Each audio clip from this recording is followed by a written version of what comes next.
Ladies and gentlemen, welcome on back to another video. In this one today, we're going to be doing another versus video against the bows on Eisendrache. What we do for this series is that we grab different criteria, which for this video is going to be the damage, ease of use, and accessibility. Then we put each one of these weapons into each criteria, give them a ranking 1 to 10 for each one, and then at the end, whichever bow has the most amount of points wins overall.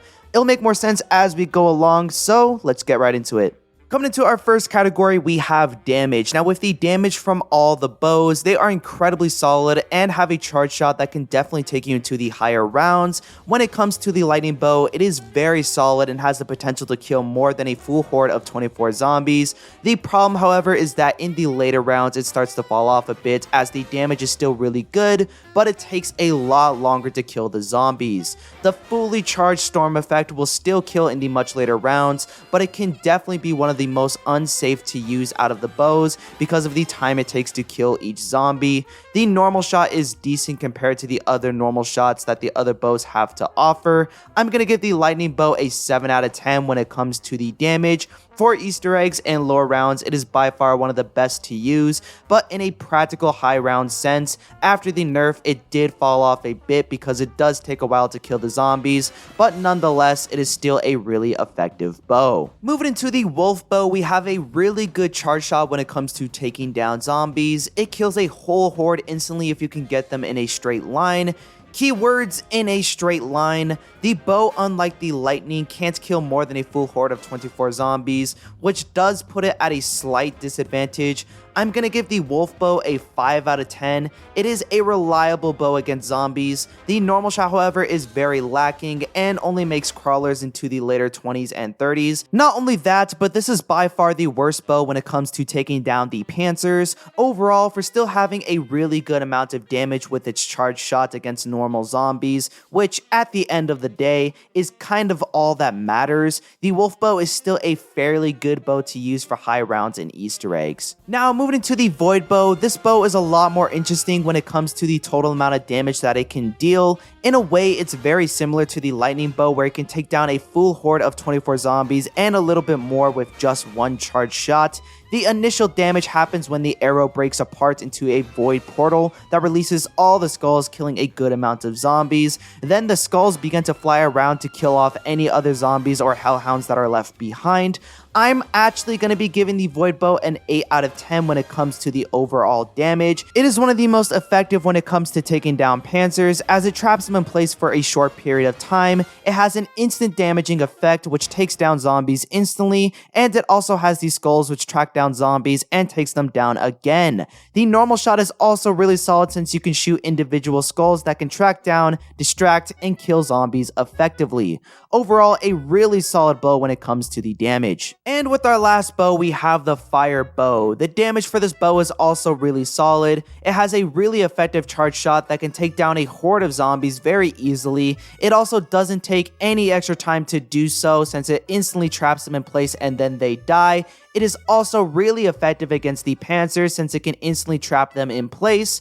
I'm going to give this bow a 7 out of 10 when it comes to the overall damage. It can kill as fast as the wolf bow, but it can do it more effectively and does more damage against the panzers. Not only that, but the normal shot is on par with the lightning in terms of damage, maybe a little bit worse, but overall, the big redeeming factor to this bow is the fact that it can kill almost instantly. And with the end of that round, we have the wolf bow in last place with 5 points for having a good charge shot, but lacking in all other aspects. Then we have the fire and lightning bow tied for 7 points, the lightning bow being really good with damage, but with the drawback of taking a bit of time to kill, and the fire bow being a little bit worse but still very solid, and with the benefits of killing really fast. And finally, our best bow at the end of the first category is surprisingly void with 8 points for having a really good damage output, killing fast a lot of the time, and doing even more damage but at a slower pace during other times. Moving into our next category, we have ease of use. This category revolves around how easy it is to actually use the bow.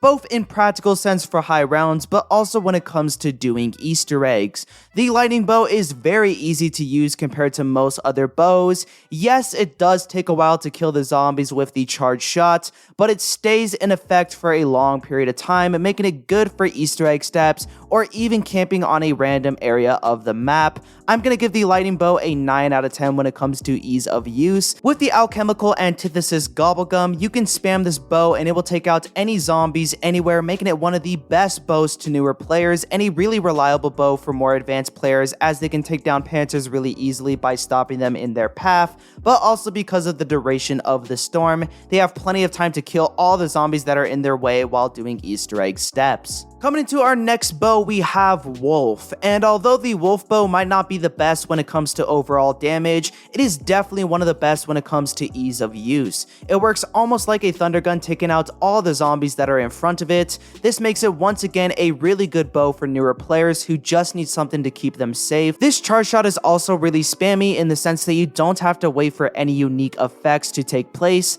I'm gonna give the Wolf bow an 8 out of 10 when it comes to the ease of use. Probably not the best compared to the lightning bow, but definitely still a really solid pick, especially for new players since it kills zombies instantly, and the normal shots can make crawlers and slow zombies down for a period of time. Now, moving into our next bow, we have the Void Bow. Now, the Void Bow might be really good when it comes to the overall damage, but when it comes to ease of use, it's a bit on the harder end to use. First, the charge shot doesn't have a big area of effect like the other bows. The lightning bow tracks enemies down. The wolf bow kills everything in front of the player. The magma bow affects all zombies in a radius, but the void bow only has about a 5-foot radius to effectively kill all the zombies.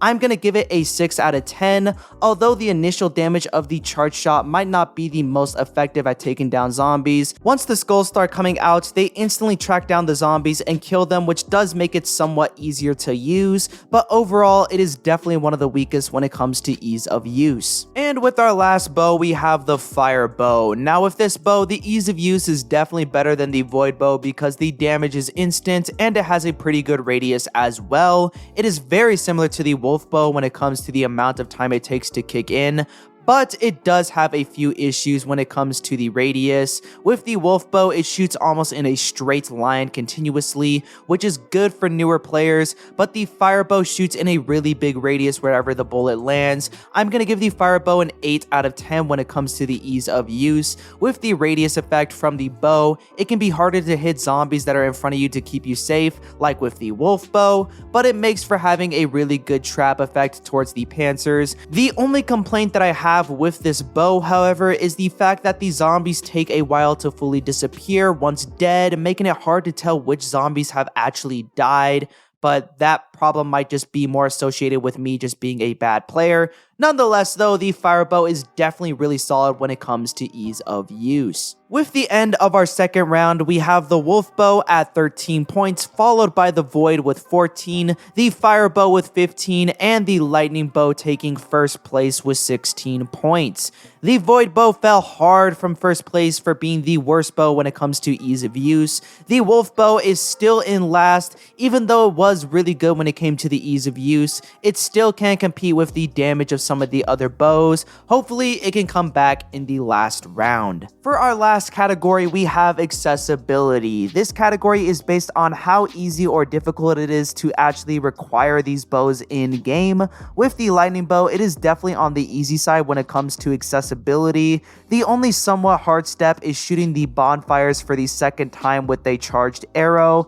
I'm gonna give the lightning bow an 8 out of 10 when it comes to the accessibility. Overall, the process of obtaining this bow isn't hard, and there are different ways to do the bonfire step, which does make it go by a lot faster. Like I said before, the only hard part about obtaining this bow is shooting the bonfires for the second time, because you have to be really accurate and you can't kill anything around you while carrying the charged electric arrow. Moving into our next bow, we have the wolf bow. Now this bow is by far the easiest to make out of all the others. There are only 3 steps, and one of those 3 steps can be difficult for newer players, that being the step where you have to go around the map holding square on 4 different paintings. Not that it's that hard, but it can be challenging for newer players to figure out which paintings they need to hold square on. I'm gonna give the wolf bow a 9 out of 10 when it comes to accessibility. Besides that one step, every other step is pretty straightforward. All you have to do is shoot a skull, then you follow a wolf around the map collecting souls. There really isn't too much to the process of crafting this bow. The only hard part is waiting for the wolf to move around the map so you can collect the next parts.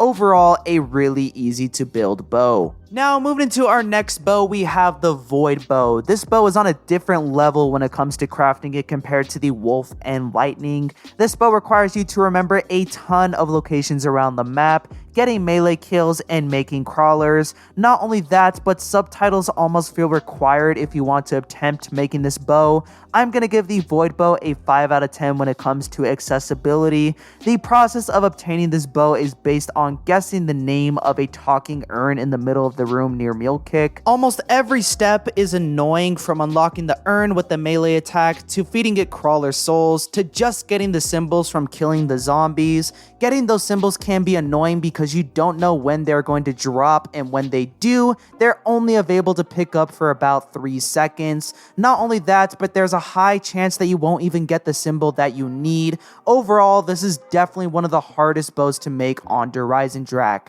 And that brings us with our last bow, which once again is not that easy to make compared to the Wolf and Lightning. While the Void Bow requires a lot of memorization and smart thinking with kills, the Fire Bow is purely based on skill and how accurate one is with their bow. The first step requires you to hit a small pixel on a glowing rock, which is hard to hit on its own, let alone the timer that you have to overcome after the rocket leaves. I'm gonna give the Fire Bow a 6 out of 10 when it comes to difficulty and accessibility. While it is arguably as hard as the Void Bow, there are so many ways that you can get around the next couple of steps. The hardest step by far for the Fire Bow is shooting the rings on the floor while flying in the air. Luckily, you can do a sort of skip for this step if you know which direction to shoot before buying the launch pad. There's even a way to shoot all 3 rings with one launch pad buy. Again, only if you're knowledgeable and somewhat skilled. The last step isn't too bad either. It can be difficult depending on your luck with which fireplace you have to shoot at,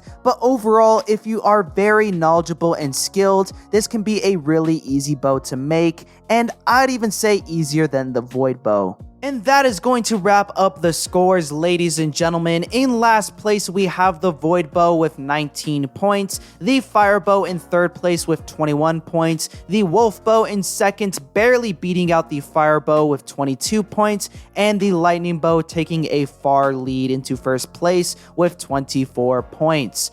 Overall, this does not mean that the Void Bow is useless. I think if you are a skilled player and you need a bow to take down the Panzers, the Void is one of the best. Same goes for the Fire Bow. At the end of the day, they can kill a full horde well into round 100, making them better wonder weapons than most others in zombies. The Lightning and Wolf Bow take the lead as the 2 best in my opinion, solely because of how easy they are to make. I think in general, the Void and Fire Bow are arguably better on paper than the Wolf and Lightning, but not by much. This small difference in power doesn't justify most players to go out of their way to get the Void or Fire Bow, when the Lightning and Wolf Bow are just as good, but so much easier to make. Anyways, guys, it's going to wrap up the video for today. If you did enjoy, leave a like, subscribe, do all that. So leave your comments down below if you want to see me do any other type of content. Check down the description as well for more zombie-related videos.